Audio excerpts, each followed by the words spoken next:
Hello बच्चों, हम लोगों ने पिछली क्लास में अभ्यास 1A को पढ़ा था और उसके कुछ जो बेसिक कॉन्सेप्ट थे हमने वो पढ़े थे। अब हम लोग चलते हैं अगली एक्सरसाइज पे। अगली एक्सरसाइज है 1B। ठीक, 1B एक्सरसाइज को पढ़ने से पहले उसको जो हल करने हैं प्रश्न, उन प्रश्नों को हल करने में हमें कौन कौन से नियम लगाने होंगे, उन नियमों के बारे में हम लोग पहले सीख लेते हैं। अब जो अगला अध्याय जो पढ़ना है उसमें हमें पढ़ना क्या है, परिमेय संख्याओं के योग के प्रगुण। यानी हमने पिछली क्लास में बताया था कि परिमेय जो संख्याएं होती है उनकी प्रमुख 4 संक्रियाएं होती हैं। कौन कौन सी? जोड़, घटाओ, गुणा और भाग। तो उनमें से हमने कहा था कि हम अब एक्सरसाइज में बारी बारी से पढ़ेंगे। तो योग को हमने पढ़ा था, अब उसी योग पर आधारित कुछ प्रमुख संक्रियाएं हैं। कौन कौन सी संक्रियाएं? यानी किसी भी संख्या को अगर हमें किसी भी परिमेय संख्या को जोड़ना है तो उसको जोड़ने के प्रमुख 3 नियम हैं। अब वो कौन कौन से 3 नियम हैं? तो एक है समवरक प्रगुण। समवरक प्रगुण का मतलब क्या है कि यदि दो परिमेय संख्याएं कोई दी हैं, जैसे मान लीजिए एक परिमेय संख्या आपकी p बटे q, दूसरी r बटे s, ये दो परिमेय संख्या दी गई हैं, तो यदि उनको हम जोड़ेंगे, दोनों परिमेय संख्या यानी p बटे q प्लस r बटे s यदि हम जोड़ेंगे तो उनका जो योगफल प्राप्त होगा वो भी एक परिमेय संख्या ही प्राप्त होगा। आई बात समझ? कहने का मतलब ये है कि यदि हम दो संख्याओं को जोड़ेंगे तो उनके जोड़ने पर जो योगफल प्राप्त होगा वो भी क्या होगा? एक परिमेय संख्या होगा। यानी ऐसी संख्या प्राप्त होगी जो p बटे q के रूप में होगी। ठीक। दूसरा आपका है क्रम विनिमय प्रगुण। क्रम विनिमय प्रगुण का मतलब क्या है? क्रम विनिमय प्रगुण का मतलब यह है कि ऐसा नियम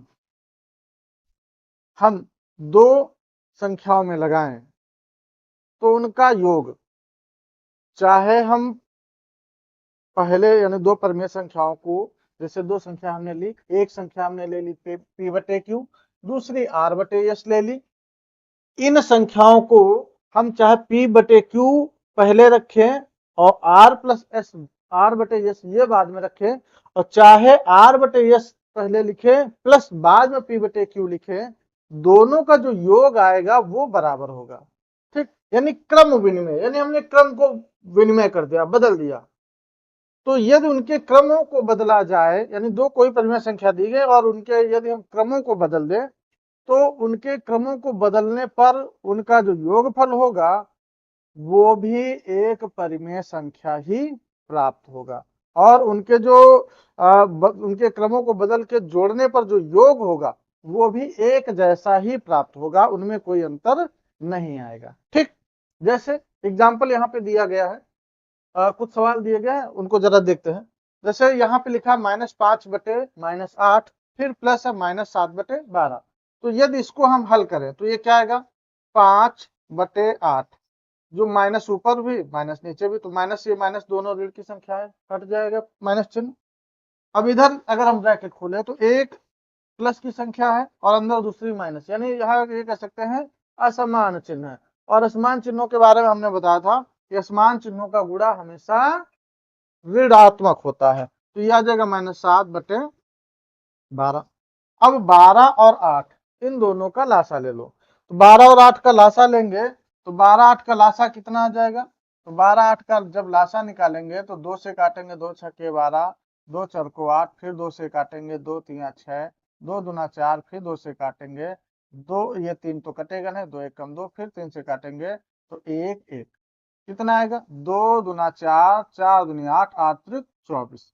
यानी 8 और 12 का जो एलसीएम आया 8 व 12 का एलसीएम कितना आया? तो 8 और 12 का एलसीएम आया आपका 24। ठीक, कितना आया? 24 आया। तो ये जो 24 आया,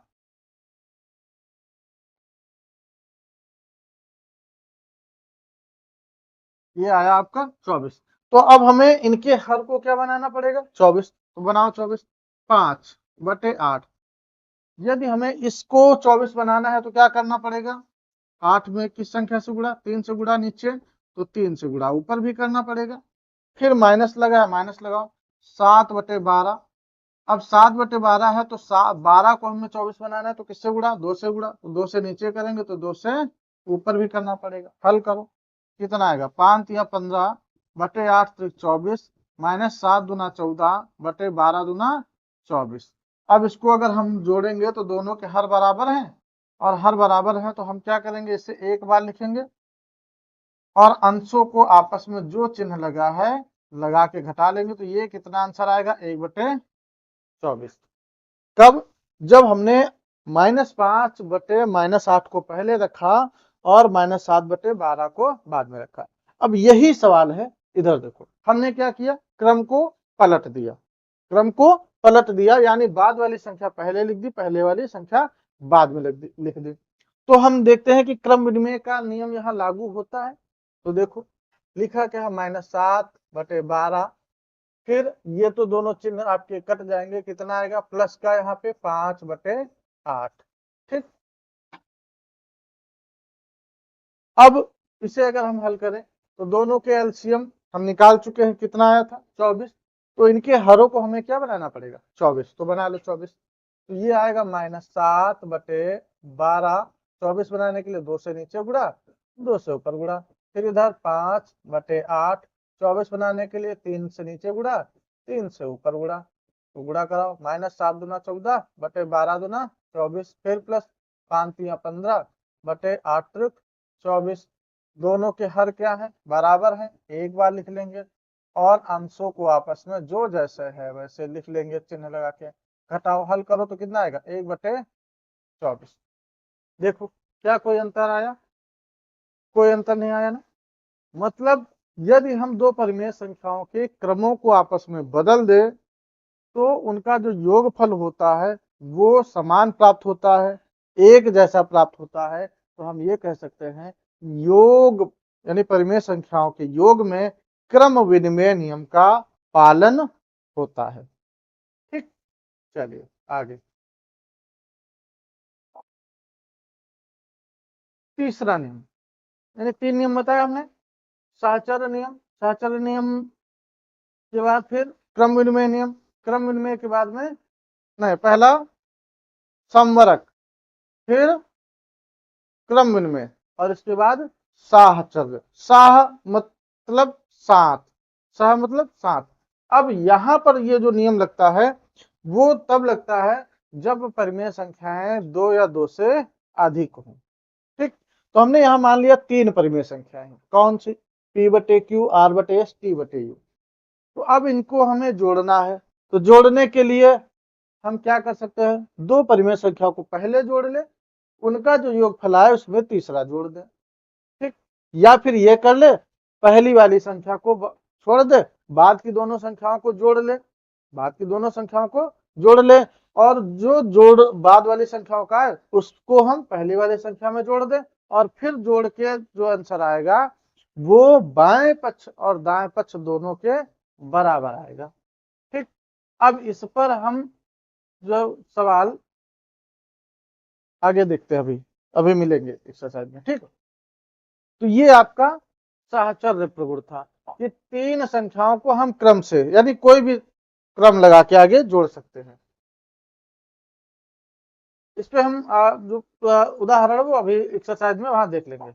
अब हम लोग चलते हैं एक्सरसाइज पे। एक्सरसाइज में जो अभ्यास 1B था, अभ्यास जो 1B है, 1B का जो पहला सवाल है, एक्सरसाइज 1B का जो पहला सवाल है उसमें ये बताया गया कि कथन, जो कथन दिए गए हैं वो सत्य है या असत्य है। पहला है जैसे -4/5 प्लस, फिर ब्रैकेट में -4/5 बराबर में कह रहा -8/5। ये कथन कैसा है, सत्य है या असत्य है। कहने का मतलब क्या है कि यदि हम इनको जोड़े तो जोड़ने के बाद ये प्राप्त हो जाना चाहिए। ये क्या है, एक परिमेय संख्या है, और ये क्या है, दो परिमेय संख्या है। तो यहाँ पे कौन सा नियम लगेगा, आपका पहला समवरक प्रगुण। देखो -4/5, फिर धन ऋण का गुणा ऋण 4/5, दोनों को जोड़ते हैं, दोनों के हर बराबर हैं, एक बार लिखा। अंशों को आपस में जो चिन्ह लगा है लगा के लिख लेंगे। जोड़ेंगे 4 4 8 बटे 5।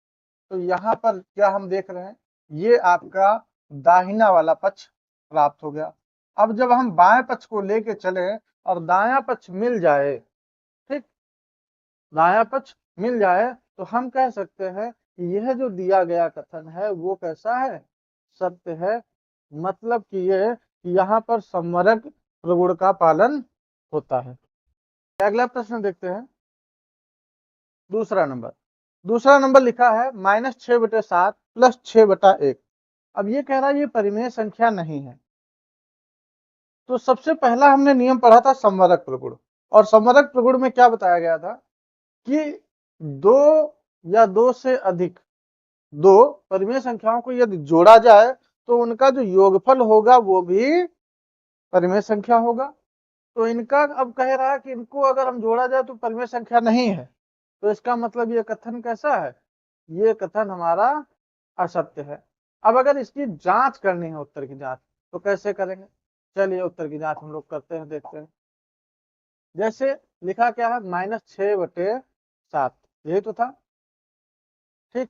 फिर प्लस 6/1, दोनों के हर बराबर कर ले तो कितना आएगा, ये 7 -6 प्लस इधर 6/1, और इसका हर बराबर करने के लिए 7 से गुणा ऊपर 7 से गुणा नीचे, तो क्या आएगा -6/7 और प्लस 6 7 42/7, ठीक, इतना आ जाएगा। दोनों के हर बराबर है, एक बार लिखो और अंशों को आपस में जोड़ लो, तो कितना आएगा, 42 में 6 घटा दो तो 36/7। अब ये 36/7 परिमेय संख्या है कि नहीं है, अंश बटे हर के रूप में यानी p/q के रूप में है। तो इसका मतलब क्या है कि ये जो कह रहा था वो गलत है, यानी इसका जो हल है वो परिमेय संख्या होगा, ठीक। चलिए अगले प्रश्न पे चलते हैं। अगला प्रश्न है, कह रहा दो परिमेय संख्याओं के जोड़ने का क्रम बदलने पर योगफल वही रहता है। बात सही है, किस नियम के अनुसार, तो अगर हम नियम कहें तो ये आपका नियम था क्रम विनिमेय, ठीक, क्रम विनिमेय प्रगुण। और क्रम विनिमेय प्रगुण कहता है कि यदि हम दो संख्याओं को, यदि हम दो परिमेय संख्याओं के क्रम को आपस में बदल कर जोड़े तो उनका जो योगफल आएगा वो बराबर आएगा। अब ये जो उदाहरण था इसको हमने पहले देख लिया था। अब अगर देखना भी है तो देख लो एक और, जैसे लिखा है 2/3 प्लस 4/3, ठीक। इनको अगर हम जोड़े तो क्या आएगा, 4 2 6/3 मिलेगा। अब इन्हीं को हम यदि इनका क्रम बदल दे तो क्रम बदलने पर क्या होगा, 4/3 प्लस 2/3, तो 4 2 6/3, देखो बराबर आया। तो इसका मतलब क्या है, जो अगर हम दो परिमेय संख्याओं को जोड़ने में उनके क्रम बदल दे तो उनका जो योगफल है वो भी वही रहेगा, ठीक। आगे कह रहा तीन परिमेय संख्याओं का योगफल परिमेय संख्या नहीं होता है, गलत, ये भी गलत। तीन परिमेय संख्याओं को भी यदि हम जोड़े तो उनका जो योगफल है वो भी क्या रहेगा, परिमेय संख्या ही रहेगा। तो इसका मतलब ये कथन भी कैसा हो गया आपका, ये कथन आपका असत्य हो गया, ठीक। ये कथन आपका कैसा, योगफल वही रहता है, ये कथन आपका सत्य है, ठीक। चलिए आगे। अब यहाँ पे ये कहा जा रहा है कि योग परिमेय संख्या है या नहीं, और यहाँ पर दो परिमेय संख्या दी गई हैं। अब दो परिमेय संख्याओं बीच में लगा है और का चिन्ह, और का मतलब क्या होता है, योग। तो हमें कह रहा है कि इनका योग करना है, और योग देखिए कि वो परिमेय संख्या है या नहीं। तो अगर हम यहाँ पर नियम लगाए, कौन सा, समवर्ग प्रगुण। और समवर्ग प्रगुण क्या कहता है कि हम दो परिमेय संख्याओं को यदि जोड़ेंगे तो उनका योगफल परिमेय संख्या ही प्राप्त होगा। देखो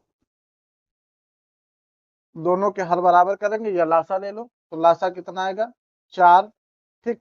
4 1 4, यहाँ पे -3, फिर प्लस 1 से 4 को भाग देंगे, कितने बार जाएगा, 4 बार, 4 का 3 से गुणा, 4 3 12, ठीक। तो ये 12 में 3 घटा कितना बचा, 9/4, क्या आया, परिमेय संख्या आया, है ना। तो क्या लिख देंगे, परिमेय संख्या है ना। ऐसे ये वाला, इसमें भी देखो -1 लिखा, फिर प्लस और माइनस का गुणा, -2/3, इसके नीचे कुछ नहीं, 1 लिख सकते हैं, बराबर में बराबर। अब 3 और 1 का लासा लेंगे, कितना आएगा, 3, 1 से 3 को भाग देंगे, कितने बार जाएगा, ये पहले अंश लिखा, कितने बार जाएगा, 3 बार जाएगा, फिर माइनस लगाओ, 3 से 3 को भाग देंगे, कितने बार जाएगा, 1 बार जाएगा, तो 1 लिखा, और गुणे ये अंश वाला 2, गुणा कराओ, तो कितना, 3 1 कम 3, -2 1 कम 2/3, कितना है, -3 2 5/3, परिमेय संख्या है कि नहीं है ना। तो इसका मतलब क्या है, यदि दो परिमेय संख्याओं को आपस में जोड़ेंगे तो उनका योगफल कैसा प्राप्त होगा, परिमेय संख्या ही प्राप्त होगा। आगे इसको अब सत्यापित करना है, सत्यापित करना है। अब जरा ध्यान दे, लिखा है -5/8, फिर प्लस -9/13, बराबर -9/13, फिर प्लस -5/8। अब अगर इनको देखें तो इनमें क्या किया गया, क्रम को क्या किया गया है, बदल दिया गया है। और जब क्रम को बदला जाता है तो कौन सा प्रगुण लगता है, क्रम विनिमेय प्रगुण। तो यहाँ पे देख लो, किस प्रगुण से, क्रम विनिमेय प्रगुण से। अब क्रम विनिमय प्रगुण लगाओ जरा, इसमें देखो कितना, -5/8, धन ऋण का गुणा ऋण 9/13, बराबर में इधर -9/13, फिर धन ऋण का गुणा ऋण 5/8। ठीक, 13 और 8 का हम एलसीएम लेंगे तो ये आएगा 104, 13 8 104 निकल के आ जाएगा 8। अब यहाँ पे अंश कितना है, -5, तो 8 से 104 को भाग देंगे, कितना बार जाएगा, 13 बार, तो 13 से ऊपर गुणा, फिर माइनस, ऊपर कितना है 9, गुणे, हर 13 से भाग दो 104 को, कितने बार जाएगा, 8 बार। ठीक, बराबर में इधर 13 8 इसका भी 104 आएगा, -9, 13 से भाग दो 104 को, कितने बार जाएगा, 8 बार, तो 8, फिर -8 से भाग देंगे तो ये जाएगा, ये 5, और 8 से भाग देंगे तो ये आपका जाएगा 13 बार। हल कर लो इसको, तो -13 × 5 = 65, -9 8 72/104, और इधर कितना है, -9 8 72, -13 5 65/104, जोड़ेंगे 5 2 7 7 6 13, 137 माइनस का बटे 104, इधर कितना आएगा, माइनस का 100, ये भी 37 आएगा बटे 104, दोनों पक्ष बराबर आ गए। तो यहाँ पे क्या हम लिख सकते हैं, लेफ्ट हैंड साइड बराबर राइट हैंड साइड, या फिर ये कह सकते हैं कि आपका इधर वाला ये हमारा बायां हाथ है, ये वाला, तो ये आपका होगा कौन सा पक्ष, बायां पक्ष, बायां पक्ष बराबर है किसके, दायां पक्ष के। ठीक, और जब दोनों पक्ष बराबर हो तो कह सकते हैं अतः कथन सत्य है। जब दोनों पक्ष बराबर आ जाए तो हम क्या कहेंगे, कथन सत्य है। चलिए आगे, यहां पर भी सत्यापित करना है, 3 + -7/12 बराबर -7/12 + 3, तो देखो इसको भी वैसे 3, इसके नीचे कुछ नहीं, 1 लिख लेंगे, धन ऋण का गुणा ऋण 7/12, बराबर इधर -7/12 और प्लस 3/1, 12 और 1 का अगर हम एलसीएम लेंगे तो ये एलसीएम आपका 12 ही मिल जाएगा। तो हमें क्या करना है, हर को बनाना है 12, तो 12 बनाने के लिए क्या करना पड़ेगा, 1 में 12 से गुणा करना पड़ेगा, 12 से नीचे गुणा कराएंगे तो 12 से ऊपर भी कराना पड़ेगा। इसी तरह से दूसरी तरफ 12 हमें एलसीएम लाना है, तो 12 लाने के लिए क्या करना पड़ेगा, 1 में 12 से वो पहले से था तो हमने 1 ही से गुणा करा दिया। यही काम दूसरी तरफ करेंगे, इधर 12 है तो हमने जैसे गुणा कराया, इधर गुणा कराने की आवश्यकता नहीं है, क्योंकि एलसीएम 12 था, 12 ही आ रहा, तो हमें गुणा कराने की आवश्यकता है ही नहीं। इसमें कराना पड़ेगा 3/1, 1 को 12 बनाना तो 12 से नीचे गुणा 12 से ऊपर। हल करो, 12 तिया 36/12 माइनस इधर 7 एकम 7/12 बराबर इधर माइनस का 7/12 प्लस का 12 तिया 36/12 आ जाएगा। अब जोड़ो, हर बराबर है तो एक बार लिखेंगे, अंशों को आपस में घटा लेंगे, इधर भी वही 12 फिर -7 और प्लस का 36, कितना कर लेंगे। अब देखो 36 में 7 अगर घटाएंगे तो ये बचेगा कितना, 29, 29/12। दूसरे पक्ष में क्या आएगा, 29/12। अब दोनों पक्ष बराबर है, और दोनों पक्ष अगर बराबर आ जाते हैं तो हम क्या लिखेंगे, बायां पक्ष बराबर है दायां पक्ष। और जब बायां पक्ष बराबर हो जाए दायां पक्ष के तो कह देंगे अतः कथन सत्य।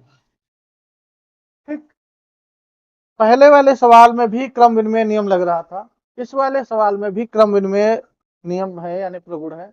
अब यहां पर अगर ध्यान से देखें तो यहां पर आपका कौन सा प्रगुण लग रहा है, ये प्रगुण यहां पर आपका लग रहा है साहचर्य प्रगुण।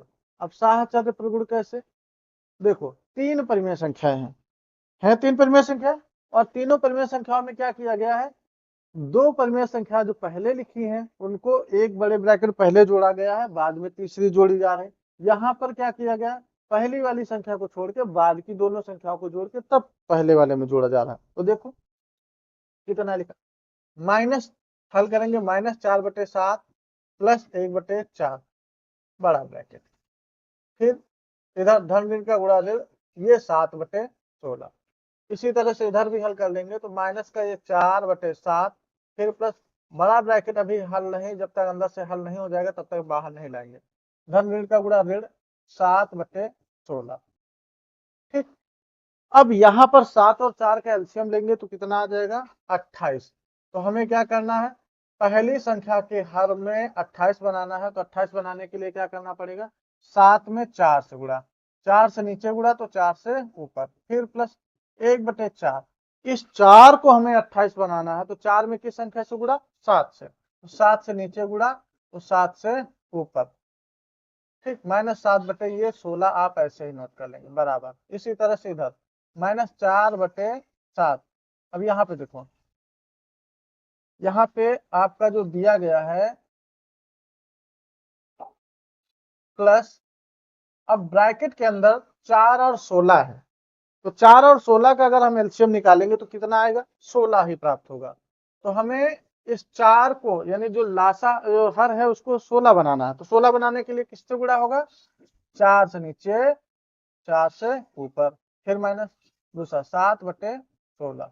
इसमें किसी संख्या से गुणा कराने की आवश्यकता नहीं है क्योंकि वो पहले से ही 16 बना हुआ। इधर देखो कितना आ जाएगा, -4 चौको 16/7 28, फिर प्लस 7/7 28, दोनों के हर बराबर हो गए, -7/16। इधर माइनस का 4/7, फिर प्लस इधर कितना आएगा, 4/4 चौको 16 माइनस का 7/16।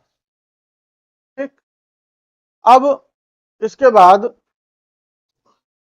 आपका जो दिया गया है क्या, इधर दोनों के हर बराबर हैं, और दोनों के हर बराबर हैं तो हम इसको क्या लिख लें, एक बार लिख लेंगे 28, और अंशों को आपस में जो चिन्ह लगा वो चिन्ह लगा के लिख लेंगे, -7/16 बराबर इधर माइनस का 4/7, फिर प्लस दोनों के हर बराबर है, एक बार लिख के लिख लेंगे।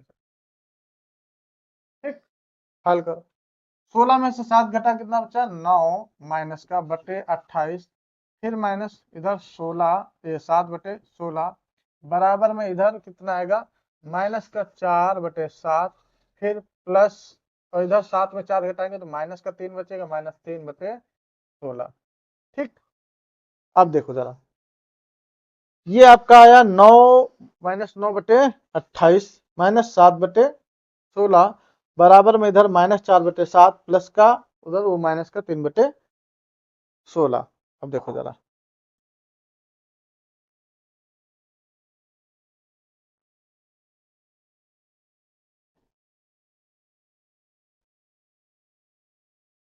तो इसको हम क्या लिख सकते हैं, इसको जो -9/28 लिखा हुआ है और ये -7/16, इनको अब हल कर सकते हैं। तो 28 और 16 इनका अगर हम एलसीएम निकालें कितना आएगा, 28 और 16 का।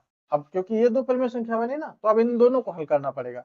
तो इनका जो एलसीएम निकालेंगे तो ये 4 से हम डायरेक्ट काट रहे हैं, 4 7 28, 4 से को 16, फिर 4 से काटेंगे 7, फिर 1, फिर 7 से काटेंगे 1 1, तो 4 से को 16 और 16 का 7 से गुणा कराएंगे तो 16 सत्ते 112। ठीक, तो 112 आएगा एलसीएम। तो हमें क्या करना, -9/28 और इस 28 को बनाना है कितना, 112।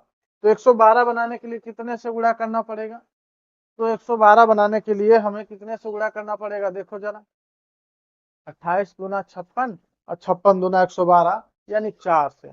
तो 4 से गुणा नीचे, 4 से गुणा ऊपर। ठीक, फिर माइनस इधर 7/16, 16 को हमें अगर 112 बनाना है तो किससे गुणा, 7 से। 7 से गुणा नीचे, 7 से ऊपर।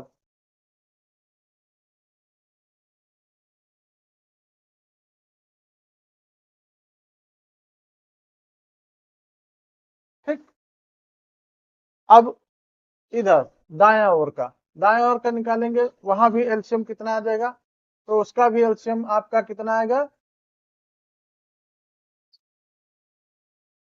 उसका भी एलसीएम आपका आएगा कितना, 112 ही आएगा।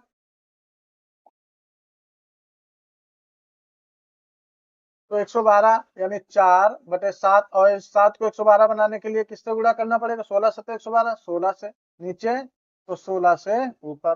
दूसरी तरफ प्लस, अब ये धन ऋण का गुणा यहाँ कितना हो जाएगा, धन ऋण का गुणा यहाँ पे हो जाएगा कितना, ऋण। और ये कितना आएगा, माइनस ये 3/16, 16 में 7 से गुणा नीचे तो 7 से ऊपर। अब इधर देखो, 9×4 = 36 बटे 28 का गुणा कराएंगे तो 112 माइनस 7 7 49 बटे 16 7 112 बराबर इधर 16 चौको 64 बटे 112, फिर माइनस 7 21 बटे 112।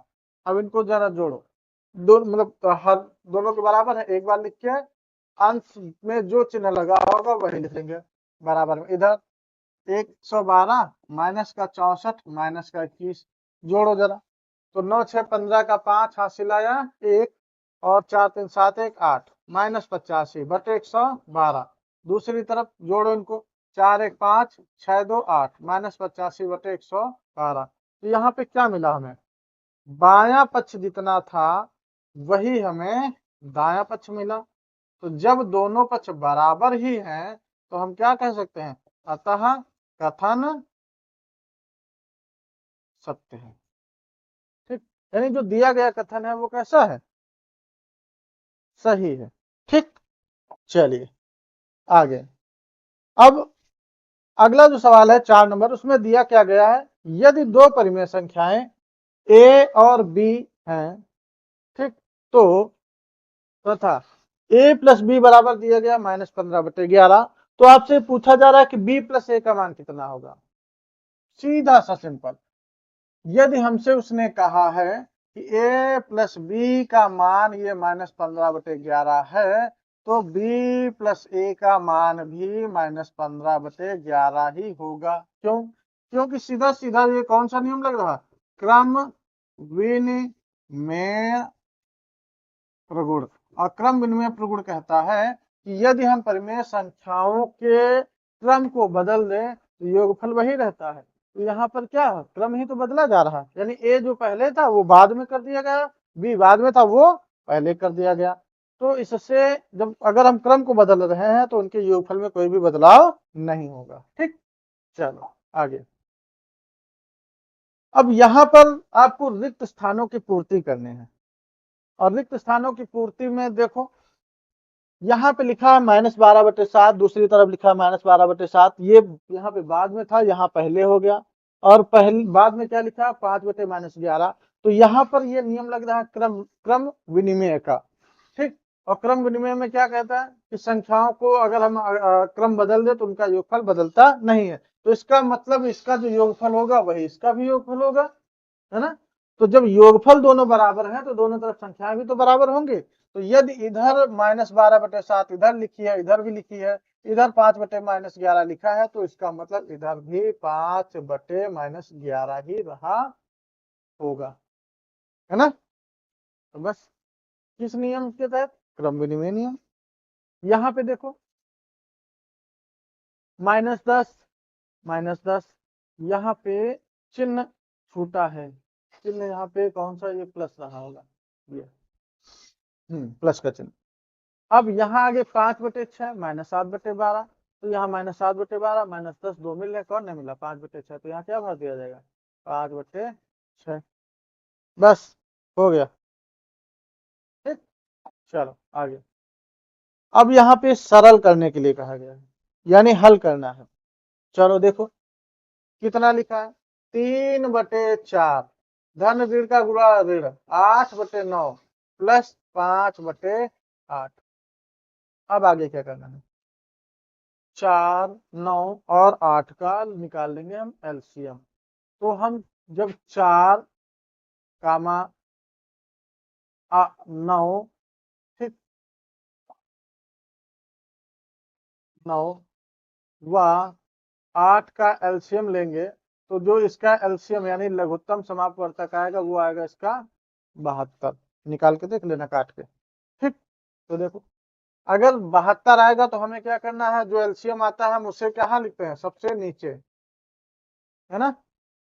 अब ऊपर संख्या क्या है, 3। अब देखो जरा इसमें किस संख्या से गुणा होगा, एक ये दूसरा तरीका हल करने का बता रहे हैं। 4 से 72 को भाग दो, कितने बार जाएगा, 18 बार। तो जितने बार भाग जाता है उसी संख्या से ऊपर गुणा, ठीक। फिर माइनस लगा, माइनस लिखो, आगे संख्या क्या लिखी, 8। अब नीचे हर में क्या था, 9। 9 से 72 को भाग देंगे, कितने बार जाएगा, 8 बार। तो 8 से गुणा, फिर प्लस, यहाँ पे ऊपर क्या, 5। अब यहाँ पे किससे गुणा, 8 9 72, 9 से, ठीक। हल करो जरा कितना आएगा, तो 18 3 54 माइनस 68 64 प्लस 9 पना 45 बटे 72। अब जरा देखो हम क्या करेंगे, पहले समान चिन्ह की संख्याओं को आपस में जोड़ते हैं।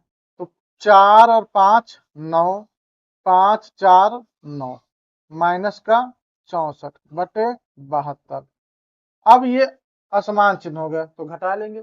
तो 99 में से 64 घटाओ तो कितना बचेगा, 9 में 4 घटा 5, 9 में 6 घटा 3, यानी 35/72। यही आपका उत्तर, ठीक। ये हमने सम्वरक प्रगुण लगा दिया है डायरेक्ट एक साथ।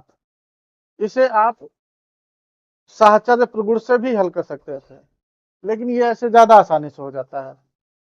इधर भी देखो -9/10, फिर प्लस 22/15, फिर धन ऋण का गुणा ऋण 13/20, 10 15 20, ठीक। 10 15 20 का अगर हम लासा निकाले तो लासा निकालो, 10 15 20। सबसे पहले 2 से काटो, 2 से 2 पंचे 10 15, यहाँ कितना आएगा 10। फिर 2 से 5 15, 2 पंचे 10, फिर 3 से, तो 5 3 ये 5 आ जाएगा, फिर 5, फिर 5 से काटेंगे, 5 एकम 5, 5 एकम 5, 5 एकम 5, तो गुणा करो, 2 दूना 4 3 12 पंचे 60। लासा कितना आया इनका, तो इनका जो एलसीएम आया वो आया कितना, 60, ठीक। देखो 10 से 60 को भाग दें कितनी बार जाएगा, 6 बार, तो 6 लिखा, गुणा ऊपर कितना है, 9 से गुणा, फिर प्लस 15 से 60 को भाग दो, कितने बार जाएगा, 15 चौको 60, 4 बार, तो 4 लिखा, गुणे 22 से गुणा, फिर माइनस 20 चौको 20 3 60, तो 3 गुणे 13। हल कर दो, 9 6 54, 22 चौको 88, 13 3 39 बटे 60। हल करो, समान चिन्ह की संख्याएं आपस में पहले जुड़ेंगे। 9 4 13 का 3 हासिल आया 1, 3 5 8 1 9 माइनस का 93 बटे 88 बटे में कितना 60। अब 93 में 88 घटा लो, तो 88 5 93 बचा, यानी कितना 5, तो -5/60। अब इसको हल करेंगे तो ये आ जाएगा कितना 12, यानी -1/12। ठीक, आया समझ। चलो आगे देखो, यहाँ पे अब कह रहा है योग की संक्रिया का प्रयोग करके। अब योग की संक्रिया, तो यहाँ पे हमें सहचर नियम ही लगाना पड़ेगा। तो सहचर नियम यानी पहले दो में लगेगा, तो लगाओ पहले दो में। तो 3/7 धन ऋण का गुणा ऋण 5/14, इनमें हम पहले सहचर नियम लगा रहे हैं, फिर प्लस -11/14, इसको छोड़ रहे हैं। ठीक, 7 और 14 का एलसीएम 14 ही आ जाएगा, तो 14 को एक बार लिखा, और इसके बाद में फिर हम क्या करेंगे,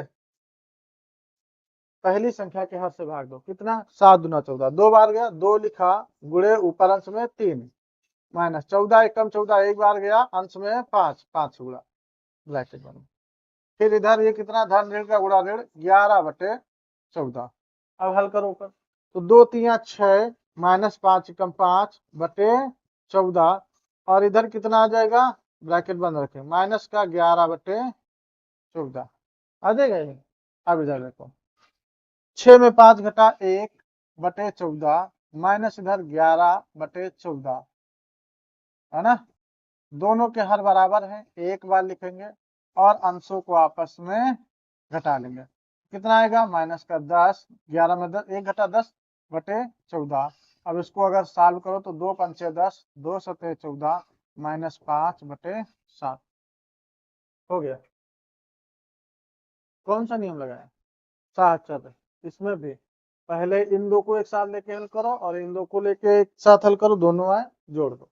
देखो जरा, 2/5, फिर प्लस ये माइनस से माइनस कर जाएगा, कितना 8/3, इनको एक साथ ले लो। फिर धन ऋण का गुणा ऋण 4/5।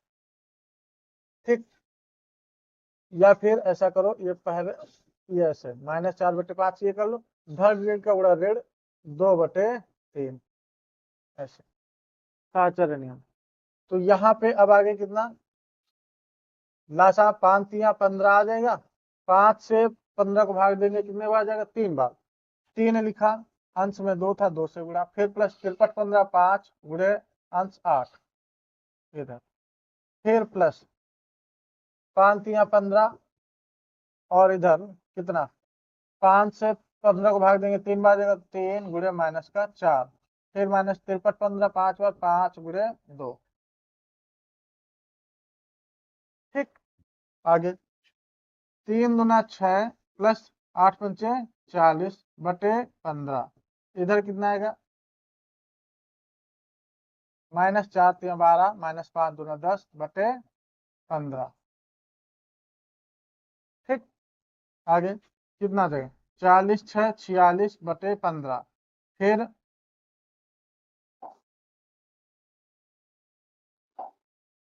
15, इधर प्लस 12 10 22/15।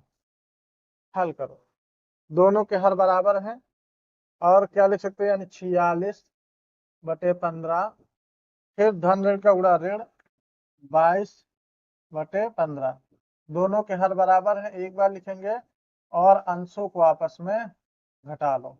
तो 46 में 22 घटाओ, कितना बचेगा, 46 में 22 घटाएंगे तो कितना बचेगा, 46 माइनस 22, तो ये बचेगा 6 में 2, यानी 24/15। इसको और सरल कर सकते हैं, 53 15 3 8 24, यानी 8/5, यही आपका उत्तर। ठीक, तो इस तरह से यह हमारी प्रश्नावली आज पूरी होती है। कल मिलेंगे फिर एक नई प्रश्नावली के साथ में, तब तक के लिए नमस्कार।